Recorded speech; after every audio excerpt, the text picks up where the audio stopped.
Ciao a tutti, benvenuti a questo nuovo video. Oggi vi parlerò del fischietto.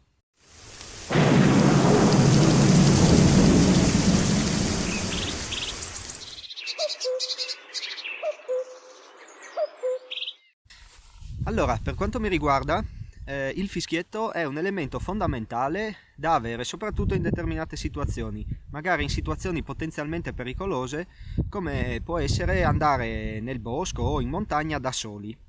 Perché è importante avere il fischietto?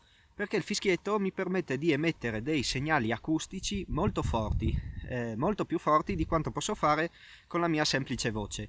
Inoltre, fischiare attraverso un fischietto richiede molta meno energia rispetto ad urlare. Il fischio di un fischietto in certe situazioni, come può essere oggi, dove non ci sono rumori, il rumore più forte è un cuculo che continua a cantare proprio qua vicino.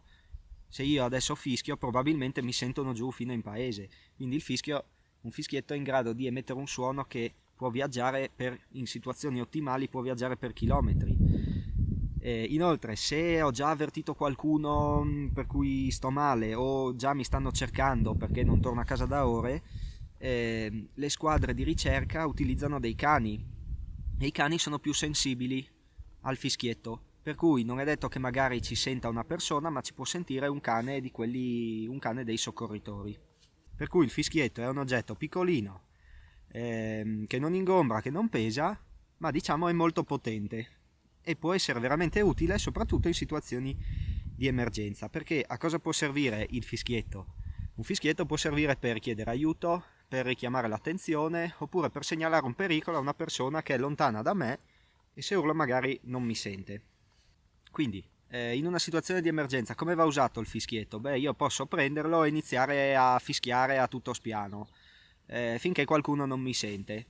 Questo può essere un sistema, ma se volete un sistema riconosciuto soprattutto nel campo del soccorso alpino, esiste un sistema. Questo sistema per lanciare l'SOS prevede che se io voglio chiedere aiuto a qualcuno, allora effettuerò un fischio ogni 10 secondi, per cui andrò a fare 6 fischi al minuto, poi mi fermo un minuto, torno a fare 6 fischi al minuto, mi fermo un minuto, 6 fischi al minuto. Questo è il segnale di emergenza.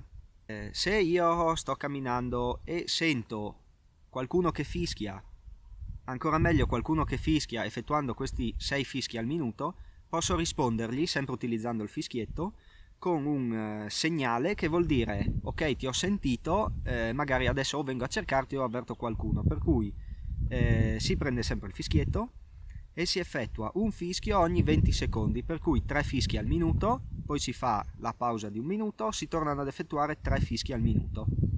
Questo è un codice che tra i soccorritori alpini in montagna è conosciuto e anche molti escursionisti lo conoscono. Poi non so se sia internazionale o meno, comunque in Italia è un buon sistema per chiedere aiuto tramite il fischietto. In commercio e sui forum troverete 1000 opinioni, è meglio a 2 toni, a 3 toni, con la pallina, senza pallina, plastica, metallo. Guardate, io non vi dirò cosa è meglio perché non mi ritengo esperto e non mi sento di darvi dei consigli.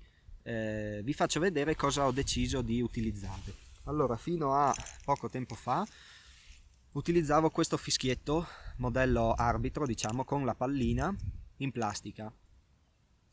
Di questi ne esistono anche in metallo. Di tutti i fischietti in metallo il difetto, diciamo, che gli si dà è quello che se sono in un'escursione invernale dove fa molto freddo e il fischietto ce l'ho all'esterno, questo può diventare molto freddo, quando io lo appoggio alle labbra per fischiare ci resta attaccato, oppure la pallina si congela al suo interno. Però queste sono situazioni relegate a un periodo particolare dell'anno, a delle escursioni che magari non tutti effettuano. Un altro pericolo dei fischietti in metallo potrebbe essere d'estate vengo colto da un temporale in quota. Se il fischietto ce l'ho attaccato allo spallaccio dello zaino è meglio toglierlo perché potrebbe attirare i fulmini. Io questo fischietto non lo utilizzo più, sono passato a un altro che adesso vi mostro per un motivo semplice: questo fa rumore quando si muove, fa rumore, dopo un po' diventa fastidioso, per cui ho deciso di cambiare fischietto e ho comprato questo fischietto, il micro whistle della True Utility, che adesso vi faccio vedere. Questo principalmente l'ho scelto perché non ha la pallina, è in metallo e poi soprattutto mi piaceva da un punto di vista estetico.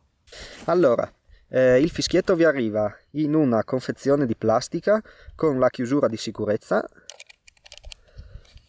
Ecco, questa scatola ha una guarnizione, quindi è stagna e si può utilizzare per magari creare qualche kit, non so, un kit fuoco, un kit medico piccolino. Dopo arriva così, qua ci sono c'è un cartoncino con gli altri prodotti della ditta e questo è il fischietto. Come vedete le dimensioni sono contenute, è piacevole alla vista dal mio punto di vista, se non altro. Ora, per ultima cosa volevo farvi vedere dove io tengo il fischietto e dove ritengo sia utile tenerlo, perché spesso si vedono video dove il fischietto viene tenuto all'interno delle DC o all'interno del kit di emergenza, che poi va inserito nello zaino. Ora, ok, il fischietto ce l'avete dietro di te, ce l'ho nello zaino, sono a posto, però il fischietto si usa in situazioni di emergenza. Ad esempio, sto camminando, mi inciampo, cado, rotolo un paio di metri sotto rispetto al sentiero, magari mi slogo una spalla, mi rompo un polso, ecco che devo andare a togliermi lo zaino, a cercare le DC all'interno dello zaino, tirarlo fuori, aprirlo, prendere il fischietto e fischiare. Sono operazioni semplici da fare così, qua sul prato, però se inizio a avere qualche problema fisico, se ho preso delle botte, sono caduto, non è facile. Per cui il posto migliore secondo me dove tenere il fischietto è sullo spallaccio dello zaino. Io utilizzo dei moschettoni, quelli cinesi da pochi euro, che per tenere padelline, cucchiai, fischietti vanno benissimo. Quindi un moschettone, si aggancia e si lascia qui il fischietto. Io qua c'ho anche la taschina, posso tenerlo dentro così neanche sbattacchia. Questo, quando io ho lo zaino, ce l'ho subito a portata di mano qui vicino e posso fischiare. Quindi se sono caduto nel bosco, se mi sono inciampato e sono per terra, non riesco a muovermi, mi sono fatto male, posso facilmente raggiungere il fischietto. Quando magari arrivo in rifugio, lascio lo zaino giù perché devo andare a prendere un po' di legna, stacco il fischietto, lo infilo in un passante e ce l'ho sempre con me, oppure lo infilo in tasca. Qualcuno lo porta anche al collo. Questo fischietto è abbastanza, come vi dicevo, abbastanza piccolo e non ha una forma particolare che magari si può impigliare, quindi può essere passato in una catenella e tenuto al collo. Quindi collo, spallaccio dello zaino oppure passante della cintura, secondo me sono i posti migliori dove è possibile tenere il fischietto, ovviamente in una situazione outdoor. Per oggi questo video si conclude qua.